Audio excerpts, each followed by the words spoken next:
Hey everyone, and welcome to another video by 4x Exploring Australia and me, John Manton. In this video it's going to be a little bit different compared to the normal stuff that I post up. Today I'm actually going to go through the vehicle and show you all the different features that I've added to it, because I get asked all the time by so many people, what features have you put on the vehicle, what makes it more usable off-road, and today I'm about to tell you all of that.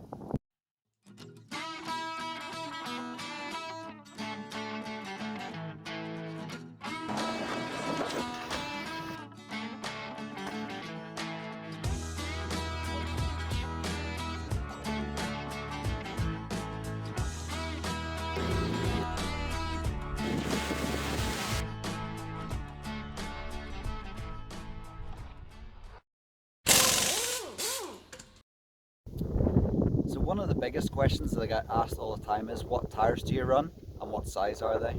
So on my Xtrail I'm running Bridgestone Jewelers 697s and the tyre size is 235, 70, 60. I went from the 17-inch alloy to a 16-inch steel black rim by Kings. The reason being for that is, if you can look at the difference in the sidewall here, this is a lot thicker compared to the likes of what's on a 17-inch rim, so you're gaining an extra inch in that. And the reason for that is, whenever you're off-road, I want to let my tyres down, but also don't want any pinching on the sidewalls.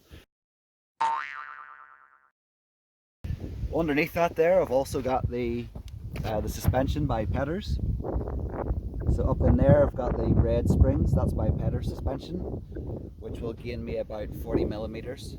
By doing that, lifts the belly of the Xtrail up off the road a little bit, especially off-roading and you have a hump in the middle of the track.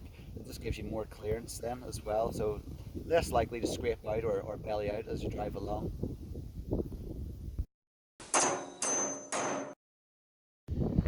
Another one of the biggest questions I get asked all the time is, what bull bar do you have on your Xtrail? On this car I actually have installed a ECB big tube bar. It's an alloy bar. The reasons for alloy: to prevent in case I hit a kangaroo or anything like that while I'm out travelling along, but also it's not as heavy as your steel ones, so the Xtrail wouldn't manage to take a steel bull bar up front as well. So I went for this one here. I think it's probably one of the better looking bull bars on the market, as there isn't actually all that many good looking ones, but I think this is probably the best out there for in terms of looks as well.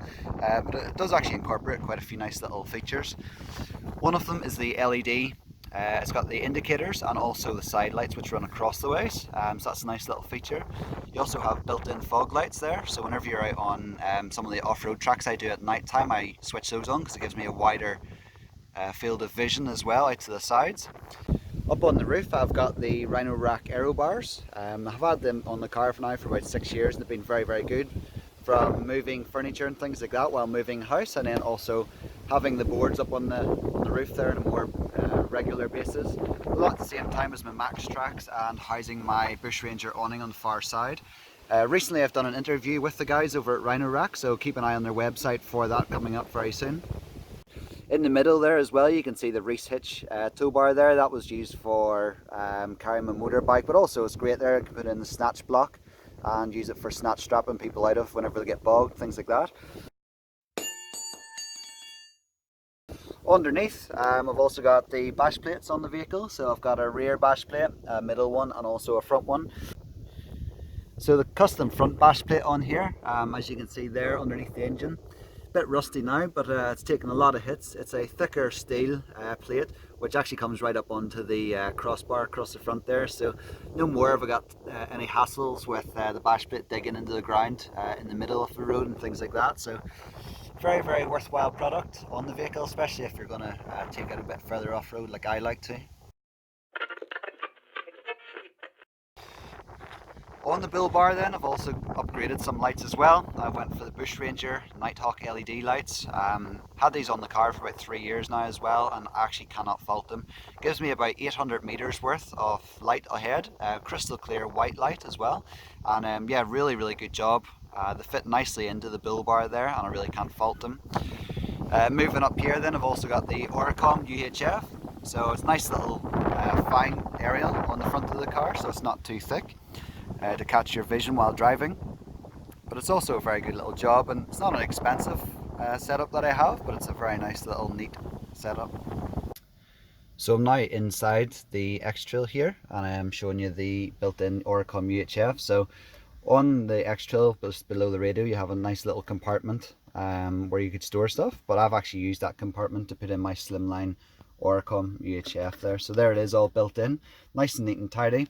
Then the actual hand unit just rolls down in there and sits in below all the aircon and stuff like that. Nice and neat and tidy, so when you're not using it, you can tuck it away. But yeah, Oricom UHF's really good, slimline. So only a couple of buttons on it as well. And yeah, I've had it in the car for about 3.5 years now, and I can't fault it. It's been fantastic. For my GPS needs, I use a Navman GPS, which is a 7-inch screen. Nice little unit, not the most detailed, as in it doesn't give you topographical maps or anything like that, but actually on a day-to-day basis around town, things like that, and also off-road, and it does actually provide a lot of the little trails and everything on the map. As you can see on there as well, it actually leaves a breadcrumb, so you can see exactly where I've been while I've been touring about this little area down here in Collie. It's been very good. Had it again for about 3 years or so, and yeah, it's been very fantastic little unit, no dramas. So down the back end of the car here, I have installed two 7-inch LED light bars instead of the standard reverse lights, which were pretty pathetic. So switched across to the LEDs, and they provide much more brighter vision whenever reversing, especially off-road. So some of the other accessories that make life camping a lot more easier, one of them has to be the My Coolman 36-litre fridge. I've had this now again for my trip across Tasmania. It's been fantastic, keeping all my food and drinks cold while travelling along, and I definitely recommend something like this for an SUV. It's not too big and doesn't take up too much space within the car. Plus it's also got a lot of features that the other brands don't have, so hit up My Coolman and have a look for that as well. Moving inside the Xtrail, and a couple of features that are really good in here are one, first of all, is the seat covers by the guys over at Superfit Seat Covers. They made these ones up here for me, which are a custom design. As you can see, my logo there, and the level of detail on that logo is just fantastic. So they've done a really good job there, and I went for the black denim seat covers. So far since fitting these, only sort of 6 weeks ago, they've done 10,000 Ks, an extremely comfortable seat to sit on. Down on the floor, I've still got the standard Xtrail floor mats, which are looking a bit not great at the moment. They have done 7 years, a lot of that off-roading, so that might be something that needs upgraded in the near future, because they are looking pretty bad now. So as I mentioned earlier, I've got the Bush Ranger awning. It's a 2.5 by 2.5 meter awning. It's provided great shelter. It's also 50 UV rating as well, so whenever you're out in the sun, you're not going to get burnt when you're sitting underneath it. You can see how much space it actually provides for shelter. Last but not least is the custom graphics that I've got done on the car here. These were done by my friend Marcus.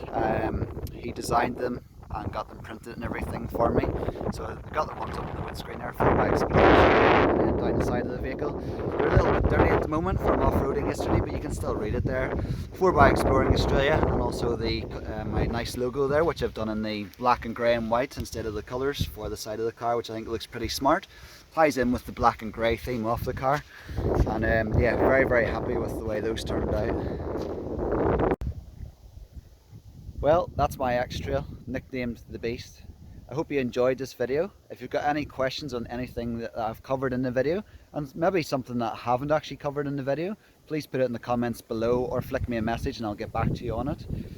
I hope that these videos are of use to you, so as whenever you're modifying your vehicle, even if it's not an Xtrail, you can see some of the things that maybe get you that little bit further off-road as well. Remember to like, share and comment on everything that you see on my page, and as always, keep exploring. And here you can watch the Beast in action.